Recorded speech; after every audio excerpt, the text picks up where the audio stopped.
नमस्कार, health care today में आपको स्वागत है। आज मैं आपसे बात करने वाला हूँ यूरिक एसिड को लेकर। यूरिक एसिड को लेकर एक बहुत ही मिसकॉन्सेप्शंस जिसको कहते हैं, ये है सिर्फ पेशेंट के अंदर नहीं है, बहुत सारे जनरल फिजिशियंस के अंदर भी है।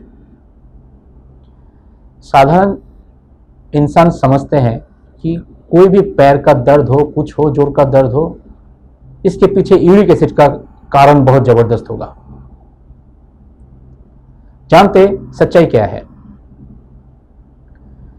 यूरिक एसिड हमारे शरीर के अंदर प्रोटीन के मेटाबॉलिज्म के एक बाय प्रोडक्ट है, जो यूरिन के साथ शरीर के बाहर निकल जाते हैं। हमारे शरीर के अंदर इसका मेटाबॉलिज्म के लिए तरीका होता है। किसी किसी को उस मेटाबॉलिज्म के प्रक्रिया में थोड़ा बहुत कमी होता है, और जिनमें ऐसे कमी है उनमें क्या होता है, इस यूरिक एसिड खून से शरीर के अंदर जो जॉइंट्स है, जॉइंट्स को जो झिल्ली है उसके अंदर जाकर जम जाते हैं, और उस झिल्ली के पर्दे में यूरिक एसिड के क्रिस्टल्स सेटल हो जाता है। जब यूरिक एसिड के क्रिस्टल जॉइंट्स के झिल्ली में ऐसे चिपक जाते हैं, तब वहां पे इन्फ्लामेशन पैदा करते हैं और उनको पेन होता है। जैसे लगता है कि कोई इन्फेक्शन हुआ है, पक गया है, इस तरह का पेन। दिखा गया है कि शरीर के जितने जॉइंट्स हैं जहां पे झिल्ली है, ऐसे सारे जॉइंट्स में यूरिक एसिड का प्रकोप से पेन हो सकता है, इफेक्ट हो सकता है। लेकिन सबसे कॉमन जो इफेक्ट होता है जॉइंट्स में, वो है अंगूठे में। जिनके बहुत सारे जॉइंट्स में इफेक्ट होता है, ये इतना कॉमन नहीं है, रेयर है।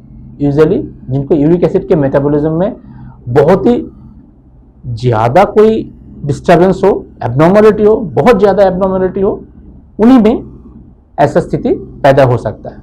नहीं तो साधारण रूप में अगर ये देखें इस मॉडल में, ये वाला जो जोड़ है, अंगूठे का जोड़, इसी एरिया में यूरिक एसिड के कारण से पेन होता है, स्वेलिंग होता है और लालीपन आता है। हमारा एक धारणा है कि ब्लड टेस्ट करके अगर यूरिक एसिड ज्यादा है और कोई भी पेन हो रहा है, ज्वाइंट पेन हो रहा है, तो वो यूरिक एसिड के कारण से हो रहा है। लेकिन ये बिल्कुल ही सच नहीं है। अगर यूरिक एसिड के कारण से कोई जॉइंट में पेन होगा, उसमें 3 चीजें होना बहुत जरूरी है। एक है वहां पे लालीपन आना, सूजन होना और बहुत ज्यादा दर्द होना, और उसे लगे कि वहां पे पक गया है, जख्म हो गया है, इस तरह का इन्फेक्शन हो गया है। अगर इस तरह से कुछ नहीं हो रहा है तो वो यूरिक एसिड के कारण से पेन नहीं हो रहा है। ब्लड में यूरिक एसिड ज्यादा हो भी सकता है, नहीं भी हो सकता है। ऐसा नहीं है कि ब्लड में यूरिक एसिड ज्यादा है तो कोई भी पेन यूरिक एसिड रिलेटेड है। अगर ये भी नहीं है, यूरिक एसिड रिलेटेड पेन है, तो उसमें ब्लड में यूरिक एसिड ज्यादा आएगा ही आएगा।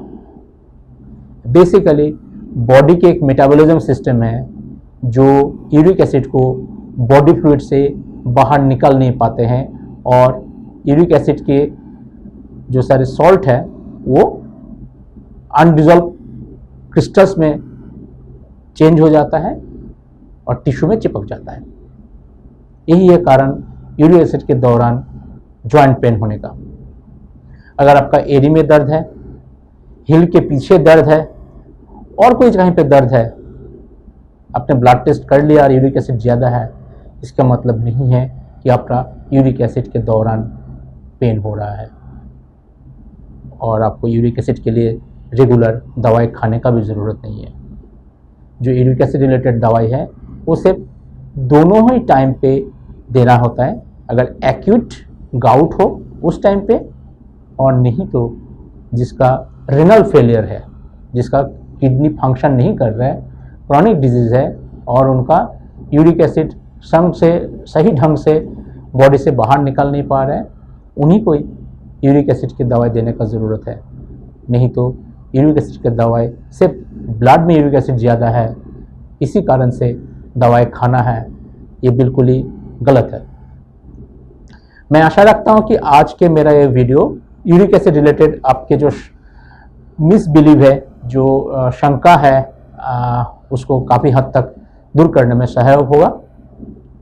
और आगे से अगर आपको ऐसा कोई पेन होता है, ज़रूर कोई प्रॉपर डॉक्टर से जिनको अच्छे नॉलेज है उनसे सलाह कर लीजिए कि यूरिक एसिड रिलेटेड गाउट है कि नहीं है।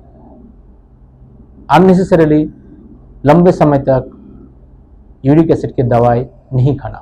अगर आपको लगता है ये वीडियो काफ़ी इंफॉर्मेटिव है तो इस वीडियो को आप शेयर कीजिए, लाइक कीजिए और हमारे चैनल को सब्सक्राइब कीजिए। धन्यवाद।